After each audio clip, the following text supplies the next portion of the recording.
আপনি জানেন গত যে বিপ্লবটা হয়েছে সেই বিপ্লবটা হলো আমাদের বাইডেন সাহেব এখানে বাংলাদেশের $29 মিলিয়ন ইনভেস্ট করেছিলেন।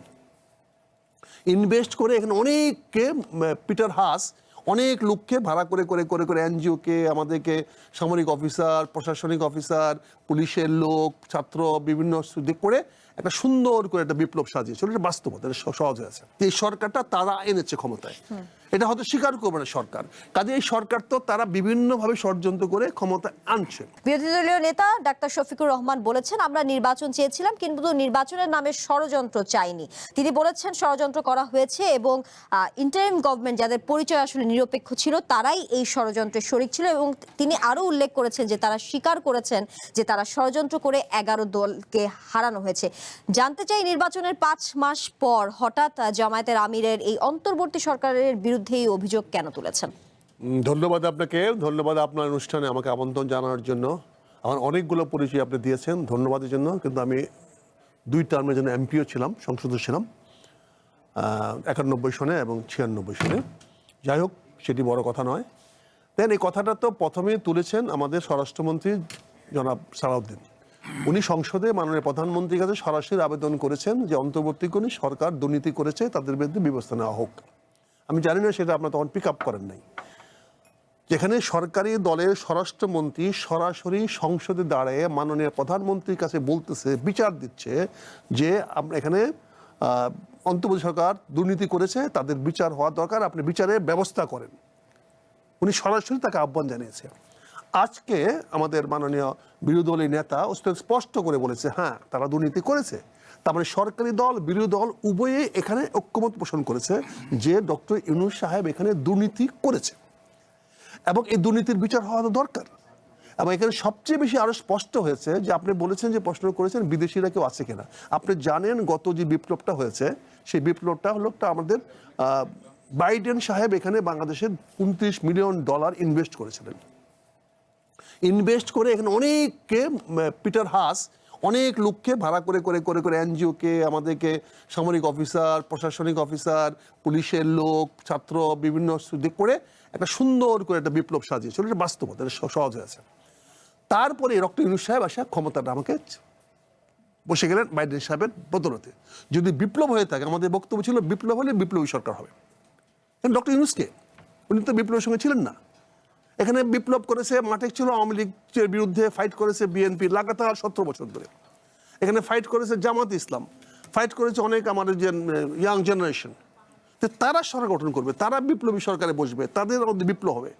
কিন্তু সেখানে দেখা গেলো কতগুলো দুর্নীতিবাজ, আসিফ নজরুল, তারপরে ওই যে শফিকুর রহমান, তারপরে আমি নাম দিয়ে বলছি পরিষ্কার, দুর্নীতির কথাই বলছেন সেখানে আদিলুর রহমান, তারপরে সেখানে রেজওয়ানের স্বামী তো অনেক দুর্নীতি করেছেন। এটা পরিষ্কার, সবাই দেখেছেন। কাজে দেখা গেছে যে কে করে নাই। ইভেন কি আমাদের ছাত্র নেতাদের মধ্যে দেওয়া হয়েছে, স্থানীয় সরকার মন্ত্রণালয়ের দায়িত্ব ছিল, সে তো দেদারসে দুর্নীতি করেছে, সবাই বলে। এমন কাজে এই যে দুর্নীতিরা তারা করেছে এটা তো স্পষ্ট হয়েছে। আজকে আমাদের নেতা ডক্টর শফিকুর রহমান স্পষ্টত বলেছে যে এটা একটা সুষ্ঠু বিচার হওয়া দরকার, তদন্ত হওয়া দরকার। কিন্তু সেই ক্ষেত্রে নির্বাচনের এই 5 মাস পর যে 11 দলকে আসলে ষড়যন্ত্র করে যে হারানো হয়েছে নির্বাচনে, সেটি আসলে কেন বলেছে? বা আসলে আপনি আবার এটি উল্লেখ করেছেন জামায়াতের আমির যে তারা স্বীকার করেছে যে তারা ষড়যন্ত্র করেছে। এই ষড়যন্ত্রের সাথে আসলে ষড়যন্ত্র পরিষ্কার, কারণ আপনি দেখেন কয়দিন আগে পরিষ্কার কয়দিন আগে দেখেন আপনাদের মার্কিন যুক্তরাষ্ট্রের রাষ্ট্রদূত আমাদের খলিল সাহেবের সঙ্গে পররাষ্ট্র মন্ত্রী অফিসে দেখা করে বলছে যে আমরা অস্ট্রেলিয়ার সঙ্গে জয়লাভ করেছি, আপনারা যদি বাজি ধরতে চান তাহলে আমেরিকার সঙ্গে বাজি ধরতে হবে। যদিও আমেরিকানরা হেরে গেছে পরে, এখন বাজিটা ধরলে কি হইতো আমাদের অবস্থা বুঝতে পারছেন। কাজে আমেরিকানরা তো চাচ্ছে এবং বলছে যে এই সরকারটা তারা এনেছে ক্ষমতায়, এটা হয়তো স্বীকার করবে না সরকার। কাজে এই সরকার তো তারা বিভিন্নভাবে ষড়যন্ত্র করে ক্ষমতা আনছে। এখানে আনার পরে আমরা কি দেখলাম, আমরা সাউথ প্লাজায় দেখলাম যে মার্কিন যুক্তরাষ্ট্রকে আমরা অনুষ্ঠান করতে দিলাম। কেন, কি কারণে, কি যুক্তিতে? কেন আমার দক্ষিণ প্লাজায়, আমার সংসদ যে সার্বভৌমত্বের প্রতীক, সেই সংসদের দক্ষিণ প্লাজায় কেন আমেরিকান পতাকা উড়াইয়ে সেখানে একটা একটা জাতির দোষ। যে অন্তর্বর্তী সরকারের যেই বিষয়ে আপনারা অভিযোগ তুলেছেন তারা ষড়যন্ত্র করেছে, সেই অন্তর্বর্তী সরকারে তো দুজন ছাত্র উপদেষ্টাও ছিলেন যাদের সাথে আপনি যে এনসিপির সাথে আপনারা আসলে জোট করেছেন, তো সেটি নিয়ে কি বলবেন আসলে? না, যারা তদন্ত করে তারাও যদি সেটা জড়িত থাকে তাদের বিচার হবে। আমরা তো বলছি যে অন্তর্বর্তীকালীন ষড়যন্ত্র করে সেটা করেছে, না হলে তৎকালীন সময়ে ছাত্র নেতারা পাশ না করার তো কোনো যুক্তি ছিল না, কারণ সারা বাংলাদেশ তাদের পক্ষে ছিল। আজকে উদীয়মান আমাদের এখানে নেতা আছেন, তারা দেখেছেন যে বাংলাদেশের মানুষ সকল যুবক এবং আজকের প্রজন্ম যারা পাশ করেছে, আমাদের মতো বৃদ্ধ প্রজন্ম তো এখানে আর নাই, আমরা তো পাশ করতে পারি না, নমিনেশনের মতো চাইও নাই, আমরা যাইও নাই। কিন্তু ষড়যন্ত্র যে হয়েছে এটা তো আসলে এস্টাবলিশড হয়েছে, এবং এই ষড়যন্ত্র করে আজকে রাজনীতিতে ষড়যন্ত্র একটা অংশ, এবং ষড়যন্ত্র করে যে জয়লাভ করতে পারে it is a tricks of the game. জি, কিন্তু নির্বাচনে যে ইলেকশন ইঞ্জিনিয়ারিং হওয়ার অভিযোগ আবার নাকচ করে দিয়েছেন টিআইবির নির্বাহী পরিচালক ডক্টর ইফতেখারুজ্জামান। তিনি বলেছেন, আমাদের বিবেচনায় আমরা কোনো ইঞ্জিনিয়ারিং পাইনি, এমনকি দেশি বিদেশি পর্যবেক্ষকরাও বলছেন নির্বাচন অবাধ ও সুষ্ঠু হয়েছে। তাহলে আসলে আপনাদের কথা জনগণ কেন বিশ্বাস করে? দেখেন, একটা টেলিফোনের ভিতরে সার্কিট কিভাবে কাজ করে এটা টেলিফোন মেকানিক জানে না, এটা শুধু জানে ডিজাইনার।